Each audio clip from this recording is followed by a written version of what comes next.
Hey, what's up guys, Lord Civic here, and today we're going to be talking about something that I have been absolutely dying to get my hands on, and that is the ASUS ROG NUC 16. For you guys that don't know, this is a small proprietary PC that only sits at 11 inches tall. It is housing a mobile GPU 5080, a flagship Intel Ultra Core 9 290HX, high-speed RAM, high-speed memory, and ridiculous impressive hardware engineering from the engineers at ASUS ROG. I have been a PC gamer for about 10 years now, and there's a lot of different tech and software and technology that I've seen come and go. And one thing that I was really sad to see not take off was the small proprietary PC form factor. I remember years ago, Steam dropped another Steam machine before the one that's actually going to be dropping in about a month or so. And it was a couple of devices that I believe was kind of shaped like a bigger Apple TV almost. It was everything from the lower end GPUs and CPUs at the time to the higher ends. And it didn't take off, sadly, and actually for a good reason. Software on both Windows, SteamOS, and Linux and everything just was not as seamless and as clean and easy to use as it needed to be for consumers, because the small proprietary PC device is targeting a large variety of different people, but the audience that it's most going to be targeting is the people that don't want to have to do the headache of building a PC or looking for all the different type of hardware and parts and different stuff that they have to put in their custom PC that might even be a pre-built. And this device and the Steam machine, I believe, is going to be a lot more popular than people think, because of devices that have kind of laid the groundwork, like the ASUS ROG Ally and the Steam Deck and the Lenovo Legion Go and the MSI Claw. Because of those devices, software on the those devices and PCs in general has just gotten a lot more seamless for not only the handheld experience, but even the living room experience that this device and the Steam machine is going to be probably the best in.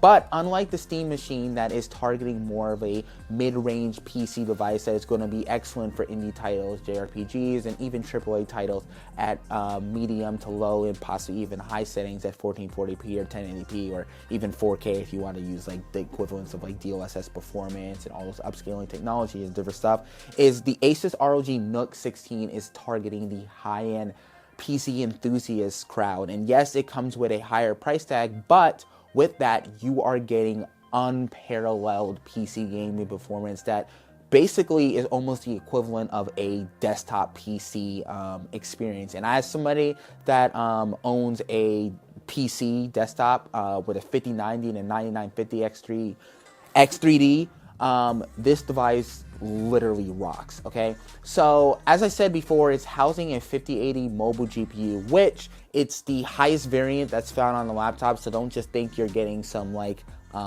small town 5080 or whatever. ASUS ROG has literally put the most powerful variants of all the mobile versions of the chips found in this. It even has high-speed RAM, which I believe can be overclocked to 6600. Don't hold me to that, I might be wrong on that specific thing, but another thing is, even if it doesn't have 6600 RAM that is overclocked by that, which I think it is, the RAM and the M2 in the device can actually be easily interchangeable just by opening the device.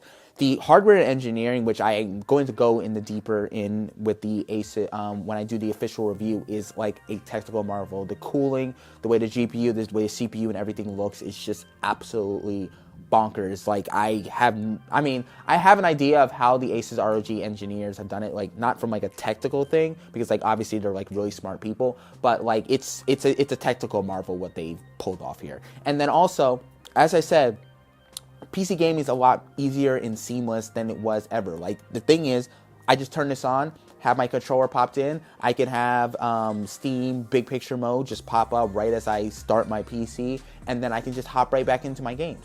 And another thing is you might be saying, what is the point of buying a device like this when something like the PS5 Pro literally costs like a third or maybe even a fourth, depending on the specific variant of the ASUS ROG NUC 16? Not only are you getting 1.5, 1.7, or 2 times the performance, depending on a specific game that you're going to be playing, But in addition, it's a PC. You cannot just use it just for games. You can use it as a home device. You can use it as a Plex server.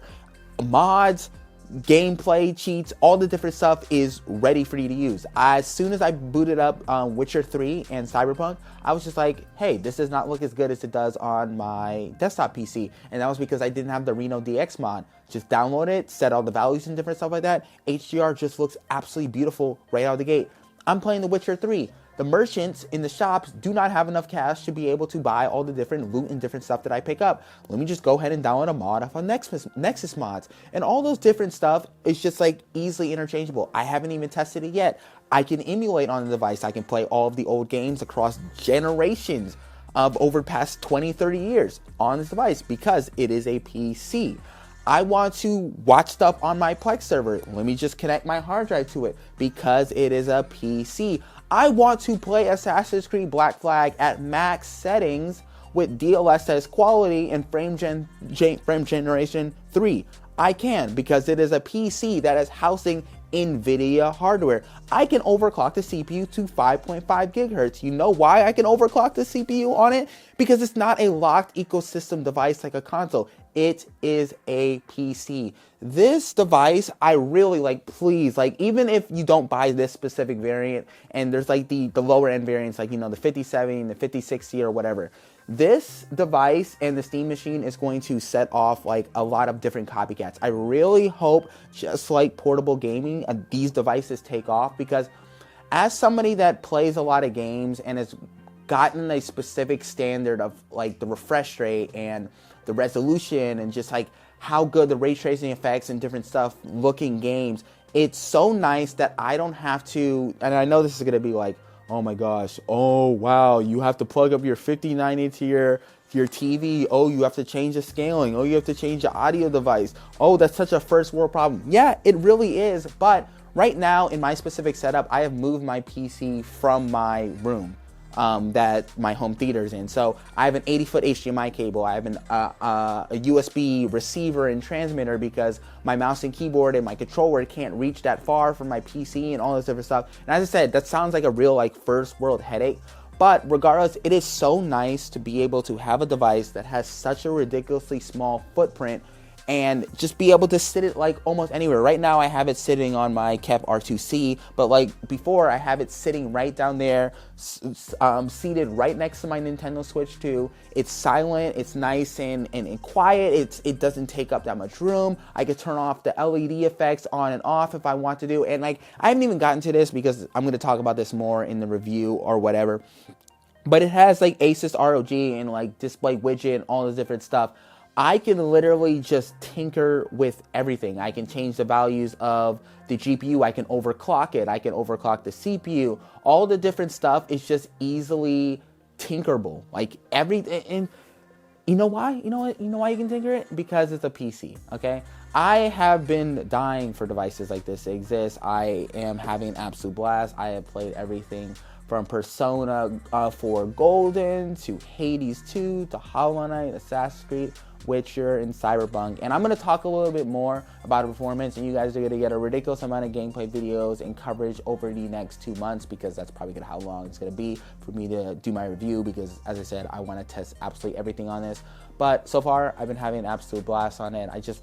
This video was more so not only my early impressions, but also kind of putting an eye on it, because as I said, I didn't even know this device existed until a couple of months ago, even though they had a variant that even dropped last year. Regardless of that, thank you guys so much for watching. Please let me know what you guys would like me to see, what you want me to cover with this device, what you want me to test, whatever.